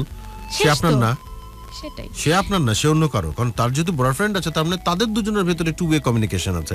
আপনার সাথে সিঙ্গেল ওয়ে কমিউনিকেশন, এক পক্ষ ভালোবাসা, সেটি আপনার নিজস্ব ভালোবাসা। আপনি ভালোবেসে যদি এমন হয়, থাকে না যে আপনি ভালোবেসছেন, বেশি আপনি শান্তি পাচ্ছেন, হ্যাঁ আমি শান্তি পাচ্ছি, আমি তাকে ভালোবাসি, আমি তাকে পাই না পাই আমার তাতে কিচ্ছু যায় আসে না, ভেরি গুড। এটাও একটা অন্য ধরনের শক্তি, এটাও একটা অন্য ধরনের পাওয়ার। কিন্তু আপনি যদি মনে করে থাকেন না সে অন্য কারোর, আমি এটা মেনে নিতে পারছি না, তাহলে আমার মনে হবে যে এখানে আপনারই ক্ষতি হবে, কারণ সে তো অলরেডি অন্য কারোর। সেটাই। চঞ্চল লিখেছেন আমাদেরকে, hi I am Chanchal, I am listening from Rajshahi. Mohammad Akram Hossain আছেন নরসিংদীর পলাশ সরকারচর গ্রাম থেকে, উনি আমাদেরকে এই মুহূর্তে শুনছেন আর খুব মিস করছেন রিয়াকে। তৌহিদ হাসান মুরসালিন লিখেছেন, তিনি গানের রিকোয়েস্ট করেছেন। আচ্ছা, হিন্দি গানের রিকোয়েস্ট। আমরা আসলে অনুষ্ঠানে বাংলাদেশ মানে ভালোবাসার বাংলাদেশে আজ অবধি আমার মনে পড়ে না, আমি যেদিন থেকে আছি, অতীতের কথা আমি জানি না, আজ অবধি প্রায় আমার 1 বছর হতে চলছে অনুষ্ঠানটির সাথে আমি যুক্ত। 1 বছরে অনুষ্ঠান চলাকালীন সময়ে, মানে 11টা থেকে 2টা পর্যন্ত কি 12টা পর্যন্ত যতক্ষণ আমি থাকি, ততক্ষণ পর্যন্ত কখনো কোনো হিন্দি গান বাজেনি। আর যদি কখনো ভুল করে কেউ বাজিয়ে থাকে তাহলে সেটা হয়তো ভুলই ছিল, কিন্তু আমার জানা মতে আমরা জ্ঞানসম্মত অবস্থায় কখনো বাজাইনি। জাকির জয়সাদ লিখেছেন, মিথিলাপুর হাজবেন্ডের নিশ্চয়ই রিলেশনে আছেন। আচ্ছা, অনেক ধরনের কমেন্ট আসতেই পারে। আমি এখানে বলেছি কিন্তু একটা কিন্তু আছে, যে কিন্তুটা আদৌ আমরা জানি কি, মানে উনি জানেন কিনা। মোহাম্মদ মানিক লিখেছেন, মিথিলাপু আপনার হাজবেন্ডকে রাতে নিয়ে দুজনে একসাথে বসে রোমান্টিক কোনো নাটক মুভি দেখবেন, তাহলে হয়তো ভিতরে কিছুটা ওনার চেঞ্জ আসতে পারে। মানে ক্যান্ডেল লাইট ডিনারে যদি ট্রাই করে থাকে তাহলে এটা অবশ্যই ট্রাই করেছেন। হ্যাঁ, মোহাম্মদ রাসেল আছেন সাথে, গুরু পূর্ণতা আপু আজ গার্লফ্রেন্ডের সাথে অনেক ঝগড়া হয়েছে, মনটা খুব খারাপ, গান ডেডিকেট করেছেন একটা। ওকে, ইরফান আলম লিখেছেন, আসসালামু আলাইকুম, আমার আপনাকে ফোন দেয়া বা রিসিভ করতে পারবো না। আচ্ছা, ফোন বা দেয়া বা কথা বলা ওনার পক্ষে এখন সম্ভব না, তবে তিনি জানতে চাচ্ছেন যে আমি একটা মেয়েকে ভালোবাসতাম, এখনো বাসি, প্রায় 2.5 বছর আমি ওর পিছনে ঘুরেছি, কিন্তু আমার একটা ভুল হয়েছে যে আমি ওকে ফলো করতাম, যা ওর ভালো লাগে না, আমি সেটা বুঝতে পারিনি, তাই হয়তো সে আমার সাথে কোনো প্রকার যোগাযোগ করে না, সব জায়গা থেকে আমাকে ব্লক করে রেখেছে। আসলে আমি শিওর জানি না যে আমাকে কেন ভালোবাসে না, আমি ওকে ফলো করতাম বা জ্বালাতাম বলে নাকি অন্য কোনো কারণে, কিন্তু আমি ওকে এখনো ভালোবাসি, কি করব? আচ্ছা, বিষয়টি হচ্ছে আপনি যেহেতু জানেন না যে সে কেন আপনাকে ব্লক করেছে কিংবা সব জায়গা থেকে সরিয়ে দিয়েছে, তাই সেই বিষয়ে আমিও আপনাকে কোনো মতামত দিতে পারছি না। জানলে হয়তো আমি বলতে পারতাম, কিন্তু আপনি যেহেতু তাকে ভালোবাসেন, আমি একটু আগে আরেকজন বন্ধুকে কিন্তু বলেছি, দেখুন ভালোবাসাটা খুব স্বতন্ত্র এবং ভালোবাসাটা যার যার, অনুভূতিটা যার যার। আপনি যদি মনে করে থাকেন যে আপনি কারণ জানছেন না, তারপর তাকে ভালোবেসে ভালো থাকছেন, ভালোবেসে যান। আমি একটা কথা কিন্তু প্রায় বলি, এখনো বলছি, ভবিষ্যতেও বলবো, ভালোবাসাটা বাজারের পণ্য না যে আপনি চাইলেই আপনাকে দিতে বাধ্য থাকবে। ভালোবেসেছেন, ভালোবাসা দিয়েই ভালোবাসা জয় করতে হবে। যদি সেটা করতে 2 বছর লাগে, কারো 10 বছর লাগে, কারো সারা জন্ম লাগে। এটা আসলে যার যার ব্যক্তিগত ব্যাপার, কে কতদিন ভালোবাসার জন্য অপেক্ষা করতে পারে। কিন্তু ভালোবাসা জোর করে হয় না, জোর করে অন্য কিছু অর্জন করা যায়, ভালোবাসা অর্জন করা যায় না। সেটাই। হিয়া লিখেছেন আমাদেরকে কমেন্টটি প্লিজ পড়বেন। চিটাগাং থেকে মুমিন সাথে আছি, সবচেয়ে কষ্টকর এবং যন্ত্রণাদায়ক হচ্ছে কমেন্ট না পড়া। আচ্ছা, এটা আমরা মানি, এটা আমরা মানি, কারণ আপনারা যারা আমাদেরকে কমেন্টস করেন ডেফিনেটলি আপনাদের মূল্যবান সময় থেকে একটা অংশ দিয়েই কিন্তু আপনারা করেন। কিন্তু আবার এটাও সত্য যে একটি অনুষ্ঠানের নির্ধারিত সময়ের ভিতর আমাদের অনেক কিছু করতে হয়। আমাদের আপনাদের সাথে টেলিফোনে কথা বলতে হয়, আমাদের বিশেষ অতিথির সাথে কথা বলতে হয়, মানে যারা ভালোবাসার মহাকাব্য বলতে আসেন, আমাদের SMS পড়তে হয়, আমাদের আগামী পর্বে আসবেন সেই রীতিনীতিগুলো বলতে হয়, আবার সেই সাথে আমাদের যে টেকনিক্যাল বিষয়গুলো থাকে সেগুলো মেনটেন করতে হয়। আসলে পুরো 3টি ঘন্টা আমাদের প্রচুর কাজ করতে হয় এবং তার ভেতরে আমাদের ভালোবাসার বিন্দুমাত্র কোনো কমতি থাকে না যে আপনাদের কমেন্টসগুলো পড়ার। কিন্তু সময়ের কারণে এবং এই আনুষঙ্গিক বিষয়গুলোকে মেইনটেইন করতে যে সবার কমেন্টস আমরা পড়তে পারি না, কিংবা সবার অনুরোধ আমরা রাখতেও পারি না। তার কারণে আমরা প্রতি পর্বেই ক্ষমাপ্রার্থী, আজকেও আমরা ক্ষমাপ্রার্থী। মোহাম্মদ আরিফ রাইফ লিখেছেন আমি মালয়েশিয়া থেকে, আমরা প্রবাসীরা কত কি থেকে জীবনে বঞ্চিত হই। আসলে অনেক কিছু থেকে, অনেক পরিবারের উৎসব, আনন্দ, দুঃখ, কষ্ট সবকিছু থেকে। এমনও হয় যে ঈদের দিন যারা মধ্যপ্রাচ্যে কাজ করে, বিশেষ করে যারা মালয়েশিয়া, সিঙ্গাপুর, যারা শ্রমিক ভাই বোন যারা আমাদের আছেন, ঈদের দিনে তারা তাদের আপন মানুষকে, রক্তের মানুষকে কাছে পায় না। দেখা যাচ্ছে যে বাড়িতে ঈদ হচ্ছে, দেশে ঈদ হচ্ছে, ওই মুহূর্তে তারা কাজ করছে। হয়তো বাড়িতে পোলাও মাংস খাওয়া হচ্ছে, তারা হয়তো নর্মাল ডাল ভাত খাচ্ছে, এরকম। তো আসলে এই কষ্টটা অনেক কষ্ট, এবং সেই কষ্টের টাকা তারা আমাদের দেশে পাঠায়, তাদের পরিবারকে পাঠায়, যেটা দিয়ে হয়তো আমাদের সমৃদ্ধি হয়। সেটাই। এবং অনেকের আত্মীয় যারা মারা যান, কাছের কেউ, তাদেরকেও এই কষ্টটা আসলে এটা খুবই ভয়ঙ্কর একটা, আমাদের দেশের বাইরে যারা থাকেন, যারা আমাদের বাংলাদেশের জন্য হয়ে কাজ করছেন, আমরা তাদেরকে স্যালুট জানাই, মন থেকে স্যালুট জানাই। আমাদের যত ভাই বোনেরা বাইরে আছেন যারা দেশের জন্য কাজ করছেন, আমরা তাদেরকে স্যালুট জানাই। মহিউদ্দিন আহমেদ আছেন সাথে, লিখেছেন আমাদেরকে মারুফ তাহসান নূর। অনেক অনেক বন্ধুদের দেখতে পাচ্ছি। গুরু, আমরা কি এখন একটা গানে যাব? আমরা একটা গানে যেতে পারি, গান থেকে ফিরে এসে আমরা আবারও কথা বলবো।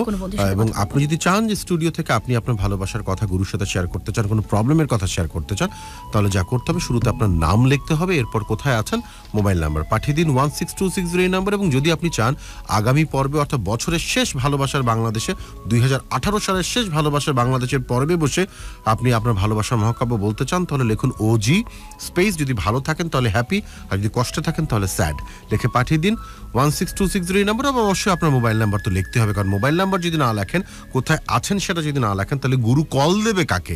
তো অবশ্যই মোবাইল নাম্বার লিখে পাঠাতে হবে 16260 এই নাম্বারে। আমি জানি আমাদের সকল বন্ধুরা নিয়ম নীতি জানেন, তারপর অনুষ্ঠানের স্বার্থে আমাদের বলতে হয়। ছোট্ট একটি বিরতির পর আবারও ফিরে আসছি এক গাদা ভালোবাসা নিয়ে। কয়টা বাজে? 1:42। শুনছেন ভালোবাসার বাংলাদেশ, ঢাকা FM 90.4 এ। আজকে চলছে অনুরোধের এক বিশেষ বিশাল আয়োজন, তাই না গুরু?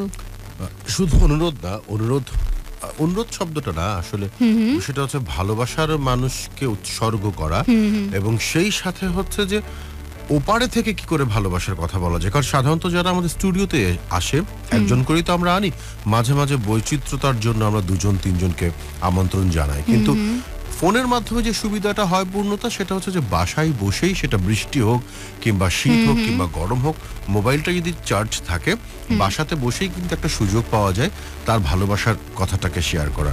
তো এই সুযোগটা আসলে সবসময় হয়ে ওঠে না, কারণ ভালোবাসার বাংলাদেশের মূল আয়োজন হলো স্টুডিওতে বসে ভালোবাসার মহাকাব্য উন্মোচন করা। সেটা আমরা করে থাকি, কিন্তু মাঝে মাঝে ওই যে বলে না যে অলংকার, প্রোগ্রামের অলংকার স্বরূপ আমরা বিভিন্ন বৈচিত্র্যতা আনার চেষ্টা করি। আজ তার এনেছি যে আমরা ভালোবাসার মানুষকে উৎসর্গ করে যে গানগুলো বন্ধুরা শোনাতে চান, সেই গানগুলো আমরা চেষ্টা করছি। অনেকগুলো গান ইতিমধ্যে প্রচার হয়ে গেছে, শুনিয়েছি আমরা, ভবিষ্যতে আরো শোনাতে যাব যে কতক্ষণ সময় আমরা আছি। এবং সেই সাথে টেলিফোনে আমরা কথা বলছি। ঠিক এখন একজনের সাথে আমরা কি টেলিফোনে কথা বলবো? আমরা চেষ্টা করছি তার সাথে যোগাযোগ করবার। আচ্ছা, যেটা বলি, অনেককে কল দেয়া হচ্ছে, নাম্বার পাওয়া যাচ্ছে না, তার ফোনটি ধরছে না কিংবা বন্ধ পাওয়া যাচ্ছে। তো বন্ধুদের বলে রাখি, যদি আপনি মানে সত্যিকার অর্থেই চান যে স্টুডিও থেকে আপনার সাথে কথা বলি, তাহলে কিন্তু অবশ্যই মোবাইলটি আপনার কাছে রাখতে হবে এবং সচল রাখতে হবে। কাছে রাখলেন কিন্তু মোবাইল বন্ধ করে রাখলেন, তাহলে তো লাভ নেই। তো মোবাইলটি সচল করে আপনার কাছে রাখুন, কারণ আমরা কল দিচ্ছি, অনেকে বলছে দুঃখিত এই মুহূর্তে মোবাইল সংযোগ দেওয়া সম্ভব না, অথবা কেউ ফোন ধরছে না, রিং বাজছে। আমরা কিছু কমেন্টস পড়ি। আমরা পেয়ে গেছি। আচ্ছা, আমরা পেয়ে গেছি। আচ্ছা, ওকে। হ্যালো হ্যালো, আসসালামু আলাইকুম। ওয়ালাইকুম সালাম। আমি কার সাথে কথা বলছি? আপনি এখন রায়হানের সাথে কথা বলছেন। আমার নাম রায়হান। ওকে রায়হান। রায়হান কোথায় আছেন আপনি এই মুহূর্তে? আমি রাজশাহী থেকে বলছি গুরু। রাজশাহী থেকে আছেন। কেমন ঠান্ডা পড়েছে উত্তরবঙ্গে? প্রচুর। আমাদের ঢাকাতেই তো খবর হয়ে যাচ্ছে যে ঢাকায় তো প্রচন্ড ঠান্ডা। সাধারণত যেটা দেখা যেত বিগত 3-4 বছরের ইতিহাসে, যে ঢাকাতে আসলে জানুয়ারি মাসে 2-4 দিন মানে ঠান্ডা আমরা বুঝতাম, কিন্তু আজকে যেটা হয়েছে বিগত 3 দিন ধরে আমরা মোটামুটি বেশ হাড় কাঁপানো শীত আমরা এই ইট কাঠের দেয়ালেই পাচ্ছি। উত্তরবঙ্গ তো অনেক প্রকৃতি, তো অনেক গাছপালা আছে, সেখানে শীতের মানে তাপমাত্রাটা আরো তো ভয়ঙ্কর। জি গুরু। যাক, আপনারা সবাই সাবধানে থাকবেন এবং যারা শুনছেন এই মুহূর্তে কিন্তু আসলে সবার সাবধানতাটা খুব জরুরি। যে যেখান থেকে আছেন সবাই মানে সাবধানে থাকবেন এবং আরেকজন শীতার্থকে সাহায্য করার প্রচেষ্টায় থাকবেন। এখন আমরা আসল কথা বলুন। গুরু, সত্যি বলতে আমার জিএফ একটু আগে আমাকে বারবার বলছিল আসলে মনে হয় আমাদের কপাল খারাপ, এই কারণে তুমি মনে হয় গুরুর সাথে কন্ট্যাক্ট করতে পারছো না। আচ্ছা। হ্যাঁ, সেও কিন্তু শুনছে আমার সাথে, ইভেন তার সাথেও আমি মেসেজিং করছি, ইভেন এখনো সে কিন্তু শুনছে অলরেডি। ঠিক আছে, তার নামটি? গুরু নামটা না বলতে। আচ্ছা আচ্ছা, ঠিক আছে, ওকে, নো প্রবলেম। আচ্ছা গুরু, আমার সমস্যাটা হচ্ছে বেসিক্যালি আমি রাজশাহী ইউনিভার্সিটিতে বিবিএ নিয়ে ম্যানেজমেন্ট স্টাডিজ 3rd ইয়ারে পড়ছি। ঠিক আছে। আচ্ছা। আমার জিএফটা হচ্ছে আমার বন্ধুর বোন। ঠিক আছে। আচ্ছা। আমি রিলেশনশিপের আমাদের প্রায় 2 বছর হয়ে আসতেছে। বন্ধুর কি আপন বোন? হ্যাঁ, আপন বোন গুরু। আচ্ছা। ছোট বোন। আচ্ছা। তো তার সাথে আমার রিলেশনশিপ হয় একটা প্রসেসে, আমি তাকে এক সময় পড়াইতাম। ঠিক আছে। তো শিক্ষক যখন প্রেমিক গুরু, আমি আসলে জিনিসটাকে অনেক নরমাল করতে চেয়েছিলাম, তার ফ্যামিলিকে বোঝাইতে চেয়েছিলাম যে আমি আপনাদের মেয়েকে সুখে রাখবো। ঠিক আছে। হচ্ছে আমাদের অনেক স্বপ্ন ছিল যে আমাদের জীবনটা আমরা আমাদের মতো করে এইভাবে সাজাবো, কিন্তু গুরু তার ফ্যামিলিকে আমি কোনোভাবে কনভিন্স করতে পারি না। প্রবলেমটা কি? তার ফ্যামিলি কি বলে? তার ফ্যামিলির কথা হচ্ছে আমি পড়ালেখা করছি, ইভেন আমার তারা হচ্ছে একটু গ্রামীণ টাইপের লোকজন, তারা মেয়েকে পারছে না, এখনই বিয়ে দিয়ে দিচ্ছে। ইভেন তার লিগ্যাল এজ 18 পুজে নাই গুরু, তারপরেও তারা এরকম তার মেয়েটাকে জোর জবরদস্তি করছে। ইভেন রিসেন্টলি মেয়েকে তাবিজ করার চেষ্টা করতেছে, যেটা আমি বিশ্বাস করি না, তারপরেও তারা করতেছে। হ্যাঁ, তো আমাদের দুইজনের কথা হচ্ছে যে গুরু কি এমন করা যেতে পারে? আপনার বন্ধু জানে? বন্ধুর বক্তব্য কি? গুরু, আমি রিলেশনশিপ করার সময় আমার বন্ধুকে আমি এটা চেয়েছিলাম যে ও যেন অন্য কারো মাধ্যমে জেনে কষ্টটা না পায়। ঠিক আছে। আমি নিজেই তাকে এই ব্যাপারটা খুলে বলেছিলাম। তখন সে তার অভিমতটা কেমন ছিল? তার রিঅ্যাক্টটা এরকম ছিল যে আমার ফ্যামিলি এটা কখনোই মানবে না। ঠিক আছে। সে তার ফ্যামিলি সে আপনার বন্ধু গুরু, তার ফ্যামিলি মেনে নিচ্ছে না, সেও মানছে না ইভেন। আচ্ছা। কত বছর সম্পর্ক আপনাদের? আমাদের সম্পর্কটা গুরু এই অক্টোবরে 2 বছর পার হয়ে এখন আমরা 3 বছরের দিকে যাচ্ছে। আর আমি এবার 4th ইয়ারে উঠবো। আর হচ্ছে গুরু, আমার খুবই স্বপ্ন ওকে নিয়ে, আমি বিবিএ কমপ্লিট করে ওকে নিয়ে অনেক কিছু করতে চাই। আচ্ছা, বিষয়টা হচ্ছে স্বপ্ন আমরা সবাই দেখি, স্বপ্ন না দেখলে তো আসলে মানুষ সামনে এগোতে পারে না। স্বপ্নই আমাদেরকে সামনে এগিয়ে নিয়ে যায়। কেউ সফলতা অর্জন করে, কেউ বিফল হয়, কিন্তু স্বপ্নটা আসলে অনেক বড় একটা বিষয়। এখন স্বপ্নের সাথে কিন্তু বাস্তবতা অনেক বড় একটা বিষয়। আমি আপনারা যদি আমার অনুষ্ঠান শুনে থাকেন সবসময়, তাহলে একটা জিনিস জানবেন যে আমি প্রচন্ড বাস্তববাদী। আমি খুব বাস্তব নিয়ে কথা বলতে পছন্দ করি। স্বপ্ন আমিও দেখি, আমারও প্রচুর স্বপ্ন আছে, কিন্তু সকল স্বপ্নের পাশাপাশি আমার কাছে আবার বাস্তবতাটা অনেক বড় একটা বিষয়। এখন বিষয় হচ্ছে যে আপনি যাকে ভালোবাসেন, আপনি নিজেই বলছেন যে তারা একটু ওকালের, সাধারণত আধুনিক চিন্তা ভাবনা না, তারা এখনই মেয়েকে বিয়ে দিতে চাইছে, এবং সেক্ষেত্রে আপনার বন্ধু আবার আপনার বিপক্ষে চলে গেছে। এখন বিষয়টা হচ্ছে যে আপনি হয়তো আরো 4 বছর পরে বিয়ে করলেও কিন্তু কোনো সমস্যা হবে না, কিন্তু মেয়েটার এখন যে বর্তমান সিচুয়েশন, এবং যেহেতু আপনার সাথে সম্পর্কটা জেনে গেছে, সো খুব দ্রুত চাইবে মেয়েকে বিয়ে দিতে। এই ক্ষেত্রে আপনার যেটা করণীয়, আপনি আপনার পরিবারের সাথে কতটা ফ্রি, আপনার বাবা মার সাথে আপনার মেলামেশাটা কেমন? আমি আমার ফ্যামিলিকে সম্পূর্ণ ব্যাপারটা খুলে বলেছি। আমার ফ্যামিলি অনেকটাই কনভিন্স। আচ্ছা, এখন অনেকটা কনভিন্স হবে না, আমি যেটা বলি এখন ঠিকভাবে শোনেন। বিষয়টা হচ্ছে আপনিও ছাত্র এখন, আপনার পরিবার পুরোপুরি কনভিন্স হওয়াটাও কিন্তু আসলে স্বাভাবিক বিষয় না। তারাও কিন্তু অনেক প্রশ্ন করবে। এক কথায় আপনাকে সকল প্রশ্নের উত্তর দিয়ে আপনার বাবা মাকে বোঝাতে হবে যে আমি ডেফিনেটলি এখন বিয়ে করতে চাইছি না, আমারও একটা সময় আছে, মেয়েটারও একটা সময় পড়ে আছে। তো যেহেতু আমি ওকে ভালোবাসি, তো ওর সাথে বিয়ে না হলে আমার জন্য এটা একটা কষ্টের বিষয় হয়ে দাঁড়াবে এবং আমি অনেক কিছু সুন্দরভাবে সুস্থভাবে করতে পারবো না। আপনারা যে মেয়ের বাবা মায়ের সাথে কথা বলেন যে আমি ভালোবেসছি এবং পারিবারিকভাবে একটা আলোচনায় আসা যায় কিনা, কারণ অনেক ক্ষেত্রে দেখা যায় যে কাজটা আসলে আপনি করতে চাইছেন বা আপনার ভালোবাসার মানুষের বাবা মা মানছে না, কিন্তু আপনার বাবা মা যখন যাবে, যখন মুরব্বি কথা বলবে, তখন কিন্তু একটা আস্থার জায়গা হয়। সেই ক্ষেত্রে কিন্তু মেয়ের বাবা মা ভাবতে পারে যে আচ্ছা ছেলেটা যদি ফালতু হতো তাহলে সে তাকেই মানে বাবা মাকে পাঠাতো না, বন্ধু বান্ধব পাঠাতো। যেহেতু বাবা মাকে পাঠিয়েছে, এই ক্ষেত্রে বাবা মা অভিভাবকরা বসেও কিন্তু এমন একটা সিদ্ধান্ত নিতে পারে যে ভাইজান আপনার মেয়েকে তো আমার ছেলে পছন্দ করে ফেলেছে, তো সেই ক্ষেত্রে আমরা তো একটা সম্পর্কে আসতে পারি, তাহলে মেয়ে পড়াশোনা করুক, আমার ছেলেও পড়াশোনা করুক, 4-5 বছর পর আমরা কি 3 বছর পর কিংবা এখন যদি কিছু করে রাখা যায় করে রাখলাম, বাকিটা আমরা আনুষ্ঠানিকতা পরে। মানে এই যে একটা মুরব্বিরা আলোচনা করলে একটা আস্থার জায়গা আছে।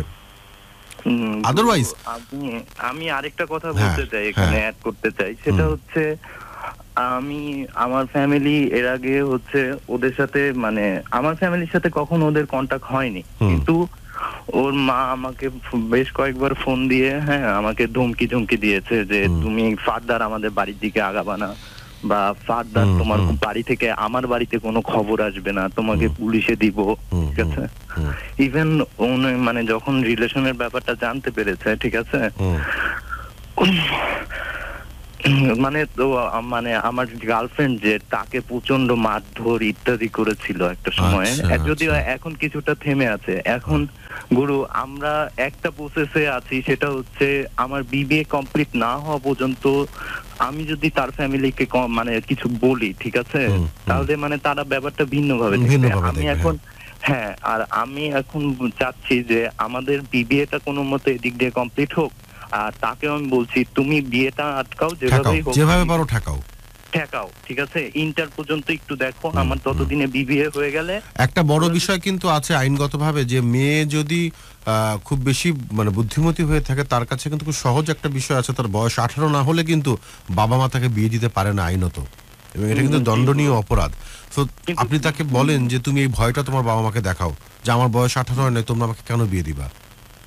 কিন্তু তারপরও গুরু একটা জিনিস কি, আমাদের বাংলাদেশের প্রেক্ষাপটে কিন্তু অহরহ এই জিনিসটা প্রচুর হচ্ছে, কিন্তু যেহেতু আপনাকে এখন সমাধান খুঁজে বের করতে হবে, তো কিছু না কিছু বিষয়কে অবলম্বন করে আপনাকে সামনে এগোতে হবে, তাই না? কারণ আমি এটা তো বলতে পারি না যে চলেন আপনারা নিজেরা একটা সিদ্ধান্ত নিয়ে ফেলেন, তাতে কিন্তু বিপদ বাড়া ছাড়া কমবে না। জীবন তো আসলে এখানে না, জীবন প্রচুর পড়ে আছে আপনাদের। জি গুরু, আমরা এখনো একটা স্টেজে পৌঁছাই নাই। না, সেটাই খুবই স্বাভাবিক। এখন কোন উল্টাপাল্টা ডিসিশন নিয়ে যাবে না। আপনি আপনার ভালোবাসার মানুষকে বলেন যে তুমি যেভাবে পারো, কিভাবে পারবা আমি জানি না, তুমি যদি আমাকে ভালোবেসে থাকো, যেভাবে পারো তুমি বিয়েটা ঠেকাও। তাতে যদি তোমার বাবা মার কাছে এমন ভাবেও মানে প্রমাণ করতে হয় যে তোমার সাথে আমার কোনো মুখ দেখা দেখি নেই, সেটাও করেন। অভিনয় করতে হলে অভিনয় করেন, আমরা এটাই করছি। অভিনয় করেন, সামনাসামনি দেখা হলেও জানি উল্টা মানে তাকে বলে দেন যে তুমি পারলে আমার নামে বদনাম করো, যে না আমি একটা ঘোরের মধ্যে ছিলাম, ওরকম ফালতু ছেলেকে আমি পছন্দ করি না।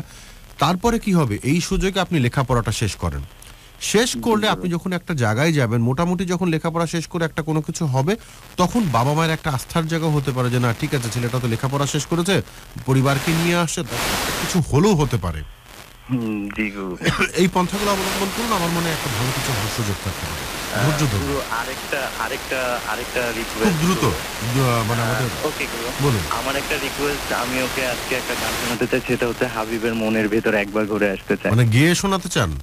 না গুরু, মানে আপনি আমার হয়ে মানে এই গানটা একটু বাজিয়ে। আচ্ছা ঠিক আছে, আমরা চেষ্টা করবো যে আপনার অনুভূতির মানে ভালোবাসার মানুষকে উৎসর্গ করে যে গানটি শোনাতে চান সেই গানটি আমরা। আচ্ছা, থ্যাংক ইউ গুরু। আপনি তার মনের ভিতর একবারই ঘুরে আসতে চান, আর যেতে চান? আর যাবে না। না না গুরু, একবার না, 1000 বার যেতে চাই। আচ্ছা ঠিক আছে, ভালো থাকবেন, আমাদের সাথেই থাকবেন, আর সাবধানে থাকবেন। যে বললাম যে প্রচুর শীত পড়েছে, তো অন্য সবাইকেও সাবধানে করবেন। জি গুরু, কাঁদছি গুরু। ঠিক আছে, আজকের মতো বিদায় নিচ্ছি আপনার সাথে, ভালো থাকবেন। ধন্যবাদ। ওকে, ধন্যবাদ। কটা বাজে? 53 মিনিট। আমাদের দুটোর সময় বিদায় নিতে হবে, তো আমাদের অনুষ্ঠান কিন্তু শেষের পথে। আমার মনে হয় যে খুব জলদি যতগুলো পারা যায় SMS পড়ি, এবং বিদায়ের পরে যে গানগুলো বাজবে, পরপর 3-4টা গান আমরা অনুরোধের গানগুলোই বাজিয়ে যাবো, সেগুলো তুমি এখনই তৈরি করে রাখো, নামগুলো শেষে তুমি বলে যাবে। ঠিক আছে। অনেক কমেন্ট। প্রদীপ চন্দ্র তিয়াস লিখেছেন, প্লিজ কমেন্টটা পড়ো আপু, ভীষণ সমস্যায় আছি আমি একটা মেয়েকে ভালোবাসি, সেও আমাকে ভালোবাসে, আমি অনার্স দ্বিতীয় বর্ষে লেখাপড়া করছি, কিন্তু মেয়েটা এই মুহূর্তে আমাকে বিয়ে করার জন্য বলছে, এখন আমি কি করতে পারি? এই মুহূর্তে বিয়ে করা যাবে না, অনার্স দ্বিতীয় বর্ষে পড়ছে মানে অনেক বাচ্চা, আর মেয়েটি কিসে পড়ে সেটা বললে হয়তো উত্তরটা দিয়ে তার ভালো হতো, বাট এই মুহূর্তে বিয়ে করা যাবে না। কারণ ভাই মানে বিয়ে যে বললাম ছেলে খেলা না, যে বিয়ে করলাম কবুল করলাম অথবা 7 পাকে মানে ঘুরলাম, বিয়েটা জাস্ট কিছু মুহূর্ত না, বিয়েটা অনেক বড় কমিটমেন্ট, অনেক বড় প্রতিশ্রুতি। সেই প্রতিশ্রুতি বোঝার মতো আগে ক্ষমতা থাকতে হবে, তারপরে।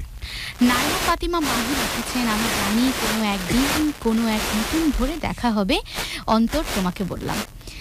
মোহাম্মদ জিহান আছেন সাথে, গুরু আমি একজনকে লাভ করতাম, ও আমাকে লাভ করতো, কিন্তু ও হঠাৎ কিছু না বলে অন্যজনকে লাভ করা শুরু করলো, এখন আমার করণীয় কি? আচ্ছা, প্রথমত হচ্ছে যেহেতু সে আপনাকে ছেড়ে অন্যজনকে ভালোবেসেছে, এটা একটা হতে পারে অভ্যাসগত বিষয়, যে অভ্যাসটা হচ্ছে মানে বেশি দিন কাউকে ভালো না লাগা, আদৌ সেটা কিনা জানার চেষ্টা করুন। দ্বিতীয়ত যদি আপনার কোনো কারণে আপনাকে ছেড়ে চলে যায় সেটাকেও জানার চেষ্টা করুন। যদি আপনার কাছে মনে হয় যে কারণে আপনাকে রেখে চলে গেছে সেই বিষয়টি নিয়ে তার সাথে কথা বলার মতো কোনো পরিস্থিতি আছে, তাহলে কথা বলুন, তাহলে ছেড়ে দিন। যে আপনাকে ছেড়ে চলে গেছে তার জন্য সময় নষ্ট করার মতো বান্দা আমি না, মানে এটা আমি একদম আপনার জায়গায় আমি থাকলে আমি আলোচনাই করতাম না, কারণ যে চলে গেছে তাকে চলে যেতে দাও, সেটাই। আর যে চলে গেছে তার চলে যাওয়াটা তো একটা অপমান, তো তারপরে তাকে কি করে আমি পিছন ফিরে ডাকি? আমার কথা হচ্ছে যেই ছেলে কিংবা যেই মেয়ে কাউকে ছেড়ে চলে যেতে পারে, তো হতে পারে চলে গেছে, তাহলে আমার জীবনটা নষ্ট করবে কেন? আমার জীবন অনেক আসতে পারে, সেই সুযোগটা আপনি করে দিন এবং সেই সুযোগের জন্য নিজেকে সুন্দরভাবে তৈরি করুন, এটা আমার। পারভেজ আহমেদ সানি লিখেছেন, আমি আমার নানিকে নিয়ে শুনছি আজকে। নানি আসসালামু আলাইকুম। নানির জন্য একটা গান ডেডিকেট করতে বলেছেন। ওই যে একটা গান ছিল, নানি গো নানি, কি যেন একটা গান ছিল, আমারে কি লইয়া যাবে না। মোহাম্মদ মাহবুব আছেন, আমি বগুড়া থেকে মাহবুব, আমি আমার স্ত্রীর সাথে মিথিলা আপুর মতোই করছি, ভালোবাসা ছিল একটা, এর জন্যই কিনা তা বুঝতে পারছি না, কিন্তু একেও ভালোবাসি, খিজে হয় এর সাথে তাও বুঝি না। গল্পের শেষে এসে একটু শুনে যা বুঝলাম, মিথিলা আপুর সাথে আমার স্ত্রীর জীবনটা মিলে গেল, মিথিলা আপুর স্বামী আর আমি তো একদম একই হয়ে গেলাম। মানে উনি নিজেই বলছে যে উনি এরকম করেন। ওনার প্রবলেমটা কি? উনি কি মানে সমস্যাটা সম্পর্কে কিছু উনি লেখেননি, ওনার আগে একটা রিলেশন ছিল, কিন্তু ওনার এখন এই ধরনের কিছু নেই, তাও উনি এই ধরনেরই আচরণ করেন ওনার ওয়াইফের সাথে। হ্যাঁ, নিজে স্বীকার করছে আবার। এটা ভালো লাগলো যে আমাদের অনুষ্ঠান শুনে কেউ তার অনুভবটা বুঝতে পারছে যে আমিও করছি। এখন এর পরিণতিটা যে খারাপ হতে পারে আমার মনে সেটা উনি শুনেছেন, যেহেতু আমরা আলোচনা করেছি। সো ভাই, আপনি যদি চান আপনার সংসারটাকে টেকাতে, তাহলে আমার মনে যে কি করতে হবে সেটা আপনি নিজেই জানেন। আশিক হাসান লিখেছেন, গুরু আমি গুলশান 1 থেকে শুনছি, বাড়ির পাশে।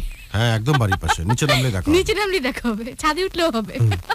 আমি একটা মেয়েকে খুব ভালোবাসি, তাকে আমি অনেকভাবে বোঝানোর চেষ্টা করছি, কিন্তু তার একটা কথা, তার পরিবারের বাইরে সে যেতে পারবে না, এখন আমি কি করব? এটা খুব স্বাভাবিক, পরিবারের বাইরে যে আসলে খুব একটা ভালো কিছু হয় না, আর যদি তার সীমাবদ্ধতা থাকে তাহলে সে পরিবারের বাইরে যেতে পারছেন, এটাকে আপনি মেনে নিন। এখন আপনি যদি মনে করে থাকেন তার পরিবারের কে আপনি কনভিন্স করতে পারবেন না, তাহলে আসলে এখান থেকে কেটে পড়া বেটার। কারণ হচ্ছে যে আপনি যদি তার পরিবারকে কনভিন্স করতে না পারেন কিংবা তার পরিবারকে বোঝাতে না পারেন, হতেই পারে বিভিন্ন কারণে আপনি বোঝাতে পারছেন না, চেষ্টা করুন। কিন্তু আপনার যদি এক পর্যায়ে মনে হয় যে না, আসলে আমি তার পরিবারকে মানাতে পারবো না, সেও তার পরিবারকে ছাড়তে পারবে না, তাহলে সেই ক্ষেত্রে আপনি কেন খামোখা নিজেকে কষ্ট দিচ্ছেন? সেটাই। গুরু কমেন্ট আসছে, কমেন্ট অলরেডি অনেক আছে, কিন্তু আমাদের ঘড়ির কাঁটাও বলছে প্রায় যাবার সময় অনেকটা হয়ে এলো, ঠিক 1:58 দেখাচ্ছে। আমাদের আজকে বিদায় নিতে হবে, কারণ আমি চেষ্টা করছি যে আসলে ঠিক রাত 2টোর মধ্যে বিদায় নিতে, কারণ যে বললাম যে বাইরে শীত, এবং সবচেয়ে বড় বিষয়টি হচ্ছে প্রত্যেকটা বিষয় একটা নিয়মের ভেতরে করতে পারাটাই মানে শ্রেয়, তাই না? কারণ কথা বলতে চাইলে আসলে রাত 2টা 3টা অনেকক্ষণ কথা বলা যায়। আমরা বলেছি, অতীতে আমরা বলেছিও, কিন্তু আমার কাছে মনে হয় যে সবকিছুর একটা নিয়ম মেনে চলাটা ভালো, সেটা শুনতে ভালো লাগে, সেটা দেখতে ভালো লাগে। সারা রাত কথা বললে আমরা আমাদের শ্রোতাদের, আমাদের ভক্তদের, আমাদের বন্ধুদের মনের আশা পূরণ করতে পারবো না, ইনফ্যাক্ট আমাদেরও মনের আশা পূরণ হবে না সারা রাত কথা বললো। কিন্তু এখানেই বিদায় নিতে হবে। আগামী পর্বে অর্থাৎ 2018 সালের শেষ ভালোবাসার আয়োজনে কে আসতে যাচ্ছেন আপনি? দ্রুত SMS করুন OG স্পেস হ্যাপি স্পেস আপনার নাম, আপনার লোকেশন এবং মোবাইল নাম্বার লিখে পাঠিয়ে দিন 16260 এই নাম্বার। আর যদি কোনো কারণে ভালোবেসে কষ্টে থাকেন, তাহলে সেই গল্পটিও অনেকের জীবনকে পাল্টে দিতে পারে। তাহলে লিখুন OG স্পেস স্যাড SAD, দেন স্পেস আপনার নাম, লোকেশন, মোবাইল নাম্বার লিখে পাঠিয়ে দিন 16260 এই নাম্বারে। অপেক্ষায় থাকবো 2018 সালের ভালোবাসার বাংলাদেশের শেষ আয়োজনে কে আমাদের সঙ্গী হচ্ছে। 2019 নতুন ভাবে, নতুন উদ্যম, নতুন ভালোবাসা না, আগের ভালোবাসাগুলোকে নিয়ে এবং আরো ভালোবাসা নিয়ে হাজির হব আপনাদের সামনে। দুঃখ কষ্ট মানুষের জীবনে থাকবে, এটাই মানুষের জীবন। সেগুলোকে মেনে, বাস্তবতাকে মেনে, বাস্তবতাকে গ্রহণ করুন, তাহলে হয়তো জীবনে ভালো থাকবে। আপনাদেরকে অসম্ভব ভালোবাসি, অনেক ভালো